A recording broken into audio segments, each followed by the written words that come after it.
Master minds commerce చదవాలనుకునే 10th inter విద్యార్థుల తొలి ఎంపిక.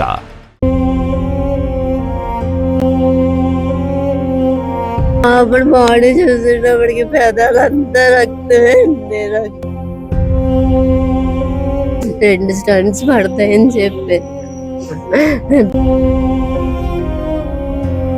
డబ్బు కోసం ఏమో ఆలోచించొద్దు, నా భర్త నాకు కావాలనుకున్నాను. ఆట అయిపోయిందని వచ్చి చెప్పినప్పుడు ఆయనలో తప్పే కనిపించింది. ఏదో జరిగిందండి లోపల, అదేంటో చెప్పట్లేదు. 2 ఆడపిల్లలండి, చిన్న పాప. నేనే 1 కోటి రూపాయలు ఇస్తాను, ఇచ్చేమనండి. నా భర్త అందరిని అడిగన్నా ఇచ్చేస్తాను. 2 కాళ్ళు పట్టుకొని బతిమాలాడిద్దండి మా చెల్లి, ఏంటి నా భర్త ప్రాణాలు కాపాడండి అని. సరిగ్గా డాక్టర్ కాదండి, ఆయన తెల్లకోట వేసేసుకున్నాడు అంతే. 10 సంవత్సరాలు ప్రేమించి పెళ్లి చేసుకున్న తన భర్త కేవలం వైద్యుల నిర్లక్ష్యం కారణంగా మృతి చెందాడంటూ కూడా ఆరోపిస్తా ఉన్నారు. కాకినాడ సర్పవరం జంక్షన్ లో ఉన్న ఏదైతే మిత్ర హార్ట్ కేర్ ఉందో ఇక్కడ హాస్పిటల్ కి తీసుకురావడం జరిగిందని, స్టంట్ వేయాలంటూ కూడా డాక్టర్లు చెప్పినట్లుగా చెబుతూ ఉన్నారు. ఆపరేషన్ తర్వాత కూడా ఆపరేషన్ సక్సెస్ అయిందంటూ కూడా తమకు తెలియజేశారని. ఆపరేషన్ అయిన 20 నిమిషాల వ్యవధిలోనే ఆ వ్యక్తి మృతి చెందినట్లుగా కూడా కేవలం వైద్యుల నిర్లక్ష్యమే దీనికి కారణం అంటూ ఆరోపిస్తూ ఉన్నారు. ప్రస్తుతం బంధువులతో పాటు ఎవరైతే ఆయనతో పాటు వర్క్ చేస్తున్నారో వీళ్ళందరూ కూడా హాస్పిటల్ వద్ద ధర్నా నిర్వహిస్తూ ఉన్నారు. తన భర్త మృతికి కారణమైన వాళ్ళని శిక్షించాలంటూ కూడా ఆవిడ డిమాండ్ చేస్తా ఉంది.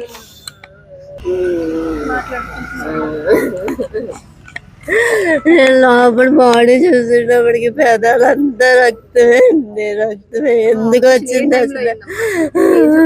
3 గంటలకి యాంజియోగ్రఫీ చేస్తానన్నారు, చేశారు, చూపించారు నాకు వీడియో.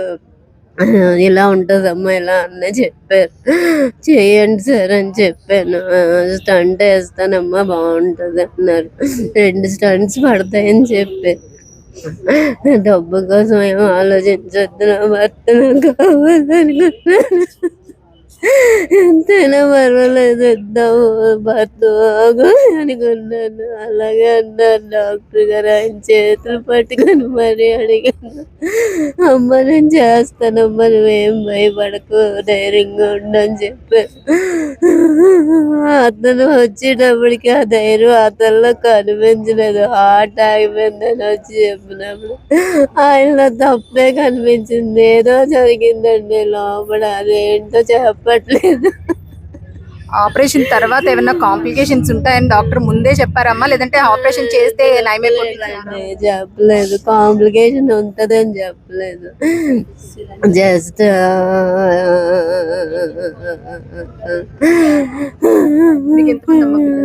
ఇద్దరు ఆడపిల్లలండి, చిన్న పాప, 5 సంవత్సరాల పాప, 13 సంవత్సరాల పాప 10th రాసింది.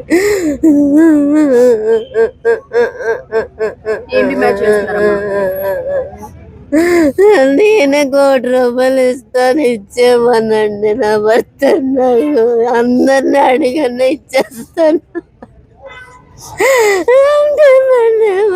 ఎందుకు ఇలా చేశారు ఆయన? అసలు నాకు ఏదైనా చెప్పాలి కదా, ఏ విషయం చెప్పలేదు. బానే ఉంది అని లోపల ఎంతసేపు లాస్ట్ వాడు కూడా నాతో మాట్లాడలేదు. పళ్ళు నిండా రక్తమే, పెదాలు నిండా రక్తమే. ఎంత బాధపడి చచ్చిపోతాడు నా భర్త. అదే నా బాధ అంతా. మీరేమవుతారమ్మా? అక్కనండి. ఏమైందమ్మా?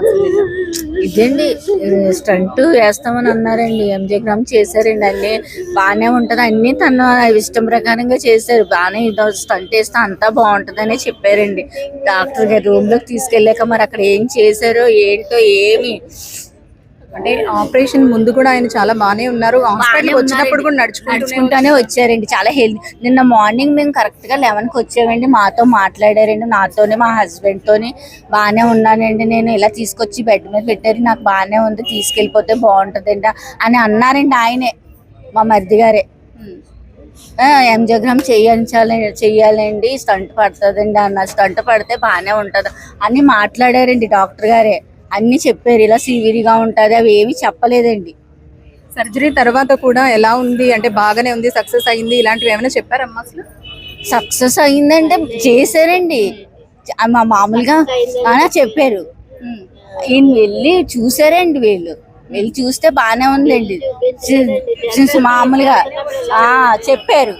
చెప్పిన తర్వాత మళ్ళీ కాసేపటికి డాక్టర్ గారు రౌండ్స్కి వచ్చారండి. మేము వెళ్దామని పైకి వెళ్ళామండి. పైకి వెళ్తే డాక్టర్ గారు రౌండ్స్లో ఉన్నారు, మీరు వెళ్ళకూడదమ్మా అని అన్నారు, ఆఫ్ చేశారండి. వాళ్ళ ఫ్రెండ్ వెళ్ళారండి, వెళ్ళి చూసి వచ్చారండి. చూసి వచ్చిన తర్వాత డాక్టర్ గారు ఆయనతో ఏదో మాట్లాడారండి. మేము కిందన ఉన్నామండి, గ్రౌండ్ ఫ్లోర్లో ఉంటే ఆయన గబగబా పైకి వచ్చే పైనుంచి కిందకి వచ్చేసండి. హడావిడిగా అంటే పైకి వెళ్ళామండి. వెళ్తే ఆయన ఏం చెప్పట్లేదండి. చెప్పిన తర్వాత ఏం చెప్పలేదు. డాక్టర్ గారు వచ్చి హార్ట్ ఆగిపోయింది అని అన్నారండి. రెండు కాళ్ళు పట్టుకొని బతిమాలాడిద్దండి మా చెల్లి, ఏంటి నా భర్త ప్రాణాలు కాపాడండి అని.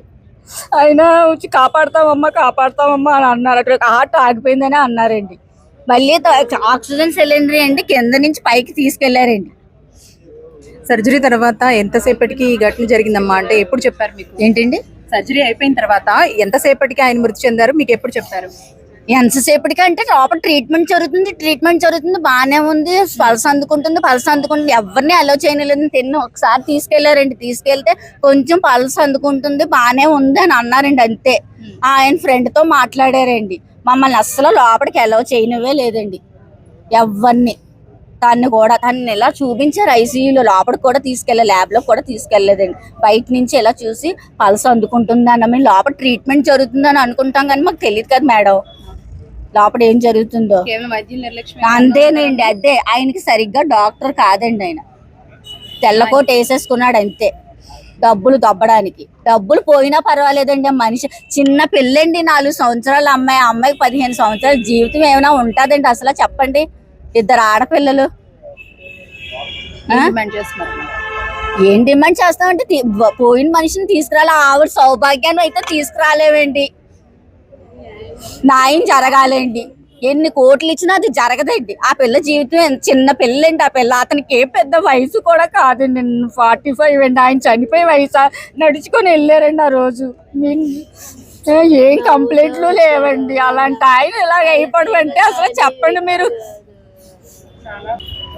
పోలవరం స్కూల్లో ఆయన హెడ్ మాస్టర్ గా పనిచేస్తూ ఉన్నారు. ఆయన మృతి చెందారని తెలియగానే స్కూల్లో ఉన్న సహోద్యోగులందరూ కూడా ఇక్కడికి రావడం జరిగింది.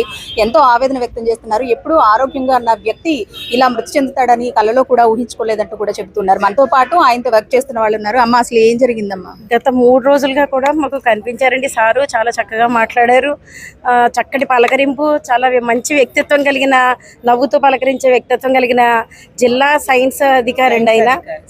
సైన్స్ జిల్లా సైన్స్ అధికారి. ఎక్కడ సైన్స్ ఫేర్ అయినా కానీ ఆయన వచ్చి ఆయన ప్రజెంటేషన్స్ తోటే అన్నీ జరుగుతూ ఉంటాయి. చాలా చక్కటి వ్యక్తిత్వం ఉన్న మనిషి. ఒక్కసారిగా మా మధ్యలో పలకరించే మనిషి ఈ రోజు లేరు అనేసరికి చాలా మొత్తం ఉపాధ్యాయ లోకం అంతా చాలా దిగ్భ్రాంతి వ్యక్తం చేస్తున్నాం. చాలా బాధ. రాత్రి అంతా ఎవ్వరికి నిద్ర పట్టలేదండి. ఎవరు ఏ టీచర్స్ కూడా ఏంటి మన మధ్య తిరిగే వినీళ్ళు, ఇలా పలకరించే వినీళ్ళు ఈ రోజు లేకపోవడం. ఆరోగ్యవంతంగా తిరిగేవారు. ఆయనకి అసలు ఇలాంటి ప్రాబ్లం ఉందని కూడా మేము ఊహించలేదు. చాలా చిన్న వయసు, చిన్న పిల్లలు, చక్కగా ప్రేమించి పెళ్లి చేసుకున్నటువంటి వ్యక్తి ఆ అమ్మాయి. చాలా చక్కటి సంసారం, చిన్న పిల్లలతో ఉన్న ఆయన ఈ రోజు మా మధ్య లేరు అనేసరికి ఉపాధ్యాయులకు అంతటికీ కూడా చాలా బాధాకరమైన విషయం. ఎప్పటి నుంచి కలిసి వర్క్ చేస్తున్నారు? ఒక 10 years నుంచి తెలుసండి. ఆయన సైన్స్ అధికారి ఇక్కడ జిల్లాకి. చిన్న వయసు, చాలా ఒబీడియంట్ గా, చాలా మంచిగా అందరికీ తల్లో నాలుకలా ఉండేవారు. రాత్రి ఆయన మరణ వార్త విని మాకు అసలు చాలా బాధ అనిపించిందండి. రాత్రి అంతా ఎవరికి నిద్ర లేదు. అసలు మేము ఇది ఫేక్ న్యూస్ అయితే బాగుండు, ఫేక్ న్యూస్ ఏమో అని అనుకుని చాలాసేపు నిజమా కాదా అని చాలా మెసేజెస్ అన్ని చూడటం ఆయన జరిగింది. ఏదేమైనా సరే చిన్న వయసులో ఆయన వెళ్ళిపోవడం చాలా బాధాకరం. ఆయన ఆత్మకు శాంతి కలగాలి. ఆ కుటుంబం అంతా కూడా స్కూల్లో అంతా మంచిగా ఉండేవారండి. సైన్స్ ఆఫీసర్ మాకు, మేము వేరే స్కూల్లో చేస్తున్నాము, ఆయన మాకు డిస్ట్రిక్ట్కి సైన్స్ ఆఫీసరు. ఆ చిన్న వయసులో ఆయన పోవడం చాలా బాధగా ఉంది. మేమే తట్టుకోలేకపోతున్నాం. ఇంకా ఆయన ఫ్యామిలీకి, పిల్లలకి, అందరికీ కూడా ఆ దేవుడు ధైర్యాన్ని ఇవ్వాలని కోరుకుంటూ సెలవు తీసుకుంటాం. నడుచుకుంటూ ఆసుపత్రికి ఎంతో హెల్దీగా వచ్చిన తన భర్తని కేవలం వైద్యుల నిర్లక్ష్యమే పొట్టన పెట్టుకుందంటూ కూడా బంధువులు ఆరోపిస్తున్నారు. 10 సంవత్సరాలు ప్రేమించి పెళ్లి చేసుకున్నాను, 2 చిన్న పిల్లలు, ఎన్ని కోట్లు ఇచ్చినా సరే నా భర్త ప్రాణం తిరిగి రాదంటూ కూడా భార్య ఆవేదన వ్యక్తం చేస్తుంది. తన భర్త మృతికి న్యాయం జరగాలంటూ కూడా కోరుకుంటా ఉన్నారు. వైద్యుల నిర్లక్ష్యమే ప్రధానంగా కారణం అంటూ కూడా చెబుతూ ఉన్నారు. సర్జరీ తర్వాత ఆపరేషన్ సక్సెస్ అయ్యిందని, బానే ఉన్నారని చెప్పిన తర్వాత కేవలం 20 నిమిషాల వ్యవధిలోనే హార్ట్ ఆగిపోయింది, మృతి చెందాడంటూ చెప్పడం ఇది వైద్యుల నిర్లక్ష్యానికి అద్దం పడుతుందంటూ కూడా ఆవేదన వ్యక్తం చేస్తూ ఉన్నారు. చిన్న వయసులోనే ఆయన మృతి చెందడం పట్ల తోటి సహోద్యోగులందరూ కూడా ఇక్కడికి వచ్చి తమ ఆవేదన అయితే వ్యక్తం చేస్తా ఉన్నారు. ఏదైతే కాకినాడలో సత్వరం జంక్షన్ లో ఉన్న మిత్ర హార్ట్ కేర్ ఉందో ఇందులో కేవలం వైద్యుల నిర్లక్ష్యమే అయితే ప్రధానంగా కనిపిస్తా ఉంది. అసలు నిజంగా ఏం జరిగింది ఏంటి అనేది కూడా పోలీసుల ఇన్వెస్టిగేషన్ లో తెలిసే అవకాశం అయితే పూర్తిగా కనిపిస్తా ఉంది. ప్రస్తుతం అయితే కనుక వీళ్ళందరూ తన భర్త మృతికి న్యాయం జరగాలంటూ కూడా డిమాండ్ చేస్తూ ఇక్కడ ధర్నా నిర్వహించడం అయితే జరుగుతుంది. మరి అధికారులు ఏ విధంగా స్పందిస్తారు?